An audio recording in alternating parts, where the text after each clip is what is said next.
De volta com o Bandeirantes Acontece, vamos para a nossa entrevista de todos os dias aqui no Acontece. A chamada guerra fiscal, a gente está acostumado a ouvir essa expressão e sempre há uma base, uma busca por uma condição melhor para produzir, com custos mais baixos, alguns deles atrelados a impostos, e algumas vezes isso envolve mão de obra ou não, mas principalmente impostos. Isso acontece em termos municipais, estaduais e entre países. Algumas empresas foram para outros territórios para produzir e trazer de volta esses produtos para o Brasil, buscando uma condição um pouco melhor. Mas estão encontrando dificuldades para retornar esses produtos para o Brasil numa condição que tenha valido a pena montar unidades ou estruturas longe daqui. Nós vamos conversar com a doutora Andréa Massito, que é advogada tributarista, que muito gentilmente nos atende aqui no Bandeirantes Acontece. Como vai, Andréa? Boa tarde. Boa tarde, Cláudio. Boa tarde, ouvintes da Band. Em primeiro lugar, gostaria de dizer que eu admiro muito a sua carreira e que é um prazer estar aqui com vocês. Muito bem. Um abraço para o Cláudio Zaidan também. Muito obrigado. Andréa, me diga uma coisa. Essa situação que envolve empresas brasileiras que foram para o Paraguai para produzir autopeças e aí criar uma condição para que tudo que eles planejaram para que aquilo se tornasse aumentar a lucratividade, oferta de emprego, entre outras coisas, trouxesse de volta para cá a possibilidade de comercializar esses produtos em condições favoráveis, fato que fez com que elas mudassem de endereço. Isso está causando, essa tributação na volta dessas peças para o Brasil, está causando um embaraço entre Brasil e Paraguai? Exatamente. No final do ano passado, a gente começou a sentir um movimento da Receita Federal de autuações. Ela passou a exigir milhões de reais em imposto de importação e diferença de imposto sobre produtos industrializados de várias mercadorias destinadas ao setor automotivo, que eram importadas do Paraguai por empresas brasileiras, né? Então, essa situação tem causado uma grande preocupação e um grande desgaste nas relações entre esses dois países. E da onde vem essa grande briga, né? Essa grande briga, ela diz respeito ao Tratado do Mercosul. Então, todos sabem lá que na década de 90, Brasil, Argentina, Uruguai, Paraguai firmaram um tratado para a constituição de um mercado comum, um Mercosul, e naquele contexto se criou todo um ambiente de liberação comercial por um acordo de cooperação econômica firmado entre esses países, né? E desde então, as autoridades brasileiras, elas vinham, ao longo desses 30 anos aí que a gente está falando, aceitado a aplicação dessa desoneração, que a gente chama de preferência tarifária do imposto de importação e do IPI, para as mercadorias originárias do Paraguai, inclusive do setor automotivo, sem criar restrição ou obstáculo. Mas acontece que a Receita Federal simplesmente mudou de ideia. E agora ela alega que as regras daquele acordo lá da década de 90 não seriam autoexecutáveis para o setor automotivo e que precisariam de acordos de complementação econômica específicos.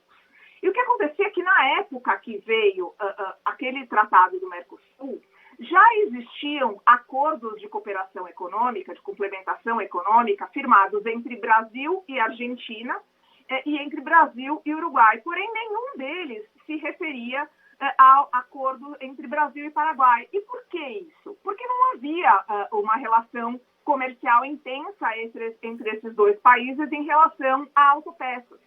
Mas essa figura foi mudando ao longo do tempo. Então, houve uma crescente instalação de indústrias no Paraguai que passaram a ter um fluxo grande de vendas para empresas brasileiras com essa desoneração. Na época, esse acordo, então, como eu falei, ele previa, na cláusula 13 dele, diversas exceções, inclusive esses dois acordos que eu mencionei que existiam com Uruguai e Argentina, expressamente mencionando-os, e também existia uma lista que os países poderiam trazer as exceções que eles não gostariam de contemplar nesse acordo de livre comercialização.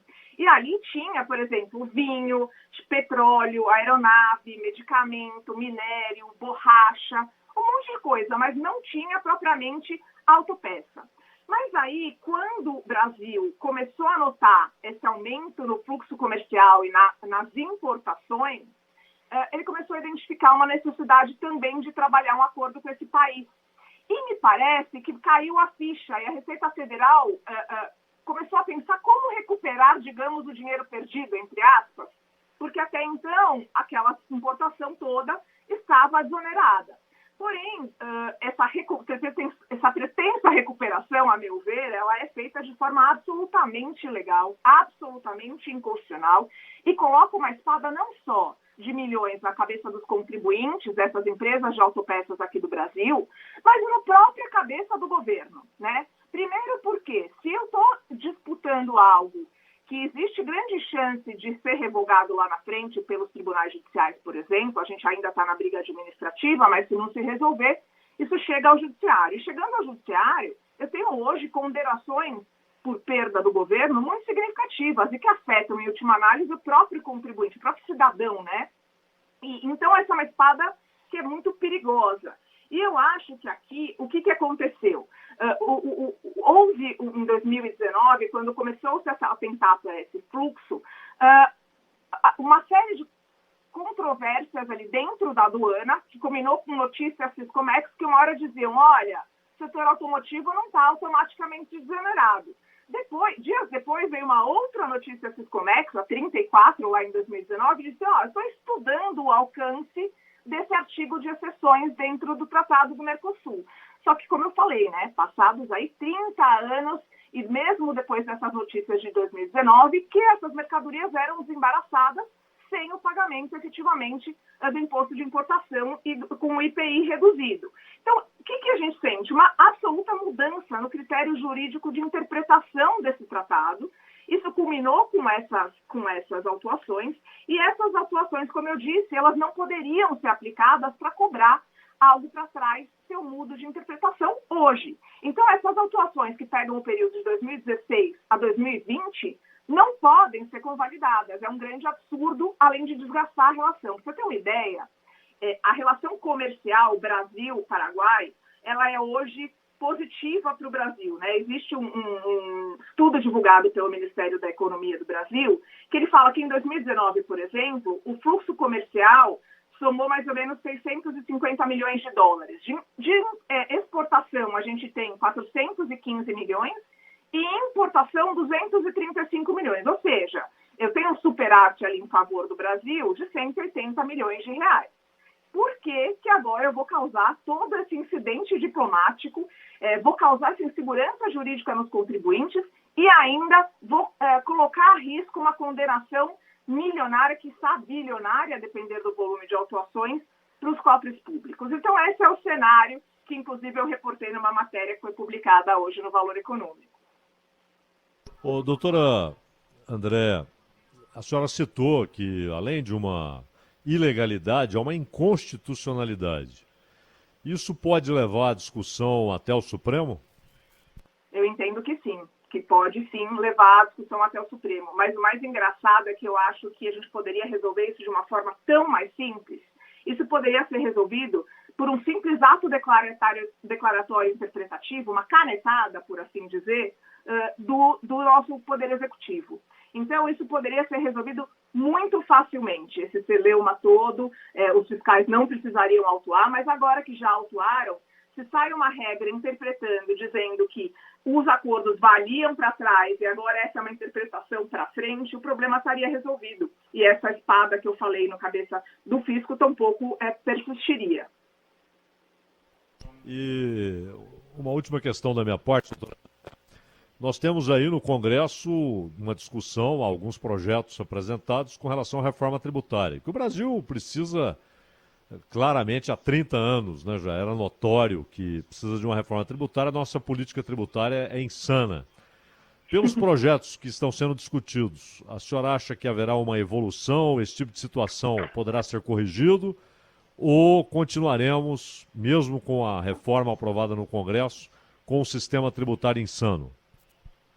Olha, o nosso sistema ele realmente é bastante complexo. Essa questão da reforma tributária, ela vem também de longa data. Existe um componente político que extravasa qualquer questão jurídica, mas uma simplificação de fato seria muito bem-vinda.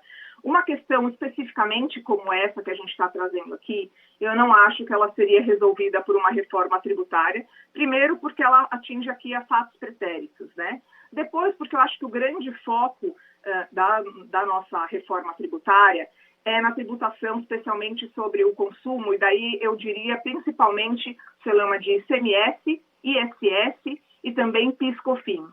Isso tudo se pretende simplificar, até porque o mundo evoluiu bastante. Então, a gente tem ainda um sistema tributário que pensa muito em caixinhas, né? O que é circulação de bens, o que é efetivamente prestação de serviço. E hoje, num mundo com download, softwares, streaming, todo esse avanço tecnológico, ele não permite mais seja tão estancado assim em caixinhas e acaba, talvez, atraindo uma série de discussões absolutamente dispensáveis. Acho que uma outra questão que caberia a gente mexer é na classificação fiscal, né? Quem aqui já não ouviu piada com a classificação fiscal daquela sandália ou sapato de borracha, a depender de como você categorize, tem uma alíquota diferente para fins de IPI, imposto de importação, que é o CROPS, né? Então, tudo isso leva realmente a piadas e demanda que em determinada medida, a gente realmente acelere essa reforma tributária. Então, a reforma tributária é urgente, eu não acho que tem condições de sanar todos os problemas, mas se a gente conseguir, pelo menos, minimizar essas disputas de dia a dia, de caixinha, e que a nossa legislação, de certo modo, está se tornando ultrapassada, isso já vai ser um grande ganho, ainda que feito por etapas, que é o que está pintando por aí, né? Mas como advogada tributarista, doutora, e para quem olha de fora, mas já acompanha outros cenários parecidos, qual a chance de ter qualquer imposto mudado neste ano eleitoral? A senhora tem alguma expectativa de que algo aconteça neste ano de 2022? Embora esteja na pauta, né, como prioritário, eu tinha uma crença maior no ano passado, e se eu te disser hoje no que eu acho possível, eu diria que seria um fatiamento e, eventualmente, a gente teria aí alguma coisa relacionada à unificação do PIS/COFINS, que é o que se fala de um IVA federal, eventualmente alguns outros tributos federais, fazer realmente alguma coisa fatiada. Mas, como eu falei, o ótimo é inimigo do bom, então, muitas vezes, eu acho que é o que dá para fazer, se a gente for fazendo aos poucos, talvez seja melhor do que nada. Doutora, vamos deixar marcado o seguinte, nosso tempo está estourado, mas vamos deixar marcado para em breve a gente voltar a conversar, porque tem um tema muito legal que diz respeito aos clubes de futebol. Isso mexe com as paixões das pessoas, mas clube não é só bola na rede, é também ele ter minimamente condições de sobreviver, e alguns estão fazendo de tudo para não sobreviverem. Mas tem leis que os clubes podem usar como caminhos para minimizar o tamanho do dano, ou pelo menos alicerçar uma retomada de um controle das finanças para tocar esse projeto que envolve a paixão de tanta gente adiante. Vamos conversar sobre isso em breve, doutora? Nossa, vai ser um prazer. Eu estou muito envolvida com isso e acho que o equacionamento das dívidas pelos clubes tem dado aí um novo panorama para o futebol. Eu fico totalmente à disposição. Ótimo, maravilha. Doutora Andréia Macedo, que é advogada tributarista e nos atendeu para falar sobre reforma tributária e também sobre essa situação, esse imbróglio entre as empresas que foram para o Paraguai para produzir, trazer de volta aqui para o Brasil. Doutora, muito obrigado, até uma próxima. Eu que agradeço. Tchau, tchau. Tchau.